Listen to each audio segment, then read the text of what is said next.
Indian premier লিগের আজকে আমার মতে বেস্ট একটা ম্যাচ হতে যাচ্ছে, কারণ ফর্মের তুঙ্গে থাকা পাঞ্জাবের সাথে লড়বে দিল্লি ক্যাপিটালস।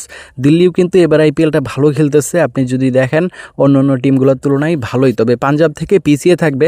পাঞ্জাব কিন্তু এবার আইপিএলের বলতে গেলে এক কথায় বস, কারণ একটা ম্যাচে তারা হারে নাই, যেগুলো উইন করছে সেগুলো একদম দাপড়ের সাথে, তাদের সাথে এখানে কারো তুলনাই হয় না। তবে আমার কাছে মনে হয় আজকে ম্যাচটা ইন্টারেস্টিং হবে, দুই দিকে রেট ওঠানামা করবে।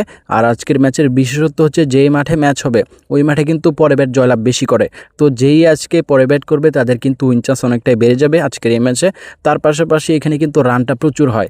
তো এভরিথিং হচ্ছে যে এই ম্যাচের আমরা খুঁটিনাটি ডিটেলস হচ্ছে যে আমরা প্রিভিউ অ্যানালাইসিস করব। ভিডিওটা সম্পূর্ণ দেখলে আশা করি ভালো একটা অ্যানালাইসিস আপনারা পেয়ে যাবেন। তো ভিডিওতে লাইক করে চ্যানেলটিকে সাবস্ক্রাইব করে ভিডিওটি দেখা শুরু করে দেন। আর এখানে এত কষ্ট করে আপনাদের জন্য ভিডিও বানাই, আপনারা একটু লাইক সাবস্ক্রাইব করবেন, আর কি করবে, অবশ্যই আমাদেরকে এই সাপোর্টটা করে দিবেন।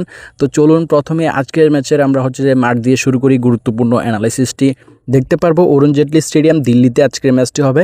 দিল্লি ক্যাপিটালস টিমের হোম গ্রাউন্ডে আজকের ম্যাচ। তো এই মাঠে কিন্তু এবার আইপিএলে দুইটা ম্যাচ হয়েছে, দুইটা ম্যাচে আহামরি যেই অন্যবারের মতো কিন্তু ওইরকম বড় রান কিন্তু হয় নাই। গত সিজনে হায়দ্রাবাদ এই মাঠে 278 পর্যন্ত করেছিল। তো দিল্লি ক্যাপিটালসের এখানে হোম গ্রাউন্ডে কিন্তু ভালো রান হয়ে থাকে। এবং এখানে যদি আমরা দেখি অরুণ জেটলি স্টেডিয়ামে আপনার ওভারঅল দিক থেকে দেখতে গেলে রানের একটি মাঠ, আউটফিল্ড অনেক ফাস্ট এবং বাউন্ডারি এরিয়াটা কিন্তু অন্যান্য মাঠগুলোর তুলনায় অনেকটাই ছোট। পিচগুলোও কিন্তু বলতে গেলে ব্যাটিং ফ্রেন্ডলি, ভালো রান কিন্তু হওয়ার পসিবিলিটি থাকে। বোলাররা কিন্তু প্রচুর মার খায়, ব্যাটসম্যানদের সুবিধায় বেশি থাকে ভালো করার জন্য।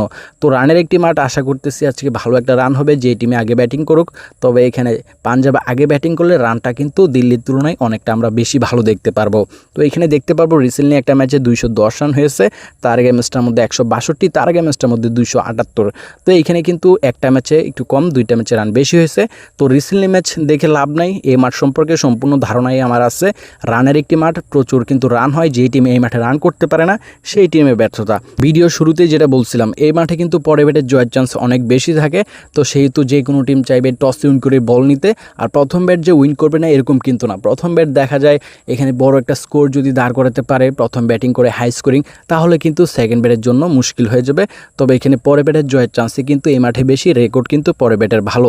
যেটা বলতেছিলাম, বোলাররা কিন্তু প্রচুর মার খাবে, তবে ব্যাটসম্যানদের সুবিধা বেশি থাকলেও অনেক বোলাররা আছে আপনার ব্যাটিং পিচেও কিন্তু ভালো মানের বোলিং করতে পারে। তো যাদের স্কিল আছে তারা সব জায়গায় ভালো খেলতে পারে। তো ভালো এক বস, তারা এবার ফরম্যান তুঙ্গে আসছে, সর্বোচ্চ ভালো কিন্তু একটা টিমই, সেটা হচ্ছে যে পাঞ্জাব, তারা খেলতেছে। তাদের উপরে এবার আইপিএলে কোনো টিম নাই এক কথায় বলতে গেলে। তাদের টিমে যদি দেখেন পরে ব্যাট করলেও তারা উইন করতেছে, প্রথম ব্যাট করলে উইন করতেছে।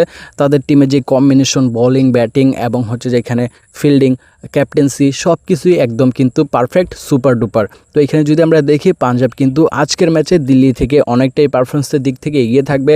এবার আইপিএলে দিল্লি 6টা ম্যাচ খেলে 3টে উইন করেছে, 3টে হেরেছে। পারফরমেন্সটা কিন্তু সমান সমান, এতটা হাইও না এতটা লো না, মোটামুটির মধ্যে আছে। তবে দিল্লি টিমটাও কিন্তু ভালো একটা টিম, অন্যান্য টিমগুলোর তুলনায় তাদের টিমেও কিন্তু বেস্ট অনেক প্লেয়ার আছে, ভালো ম্যাচ উইনিং প্লেয়ার কিন্তু আমরা দেখতে পারি। তার পাশাপাশি এখানে পাঞ্জাবের যে হচ্ছে যে ফর্মটা যেটা বলতেছিলাম, 6টা ম্যাচ খেলে এবার আইপিএলে 5টাই উইন করেছে। শুধুমাত্র একটা ম্যাচ তাদের বৃষ্টির কারণে পরিত্যক্ত হয়েছে, তারা তো আর এটা হারে নাই, তবে ওই ম্যাচটাও কিন্তু কলকাতার সাথে তারা উইন করতো। তো ওভারঅল দিক থেকে দেখতে গেলে পাঞ্জাব কিন্তু এবার আইপিএলের বস, সর্বোচ্চ ভালো ছন্দে আছে। দিল্লি কিন্তু তার আশেপাশেও নাই, তবে দিল্লি টিমটা কিন্তু অনেকটাই ব্যালেন্স একটা টিম পাঞ্জাবের মতো। এখানে যদি আপনি ভালো করে লক্ষ্য করেন, তারা একটা ভালো একটা ম্যাচ খেলতে পারবে পাঞ্জাবের সাথে। এবং এখানে হেড টু হেড রেকর্ডটা, ইতিহাস এটাই বলে দুই টিমের মধ্যে যখনই ম্যাচ হয় তখন কিন্তু তুমুল একটা লড়াই হয়। এখন পর্যন্ত আইপিএলের ইতিহাসে 34টি ম্যাচ হয়েছে, যেখানে কিনা 17টি এখানে দিল্লি, 17টি ম্যাচ পাঞ্জাব উইন করেছে। তো ইতিহাস এটাই বলে দুই টিমের মধ্যে যখন ম্যাচ হয় তখন কিন্তু ভালো একটা লড়াই হয়, উইন চান্সটা কিন্তু একদম সমান সমান থাকে। তবে এবারে আইপিএল বলতেছে অন্য কথা, দিল্লির যে হচ্ছে যে উইন চান্সটা আজকের ম্যাচে কম থাকবে, পাঞ্জাবের কিন্তু বেশি থাকবে। অনলাইন রেট সেটাও কিন্তু এখানে পাঞ্জাবের হাই, পাঞ্জাব কিন্তু বাড়তি টিম থাকবে, তবে এতটা বাড়তি থাকবে না, 11 থেকে 1200 রেট থাকতে পারে পাঞ্জাব থেকে। তবে এখানে দিল্লির হোম গ্রাউন্ডে ম্যাচ, তারা হোম গ্রাউন্ডের সাপোর্টটা পেয়ে যাবে। তো আজকের ম্যাচের ওভারঅল দিক থেকে দেখতে গেলে এখানে কিন্তু পাঞ্জাবের পাল্লাটাই ভারী, আমরা দেখতে পাচ্ছি সব দিক থেকেই পাঞ্জাব কিন্তু আজকের ম্যাচে এগিয়ে থাকতেছে উইন চান্সের জন্য, তারা কিন্তু সর্বোচ্চ দাবিদার আজকের এই ম্যাচে। তো অ্যানালাইসিসটি ভালো লাগলে ভিডিওতে লাইক করে চ্যানেলটিকে সাবস্ক্রাইব করে আমাদের পাশে থাকতে পারেন। আমরা চেষ্টা করি আপনাদের এইভাবে ভালো অ্যানালাইসিস এই চ্যানেলে দেওয়ার জন্য।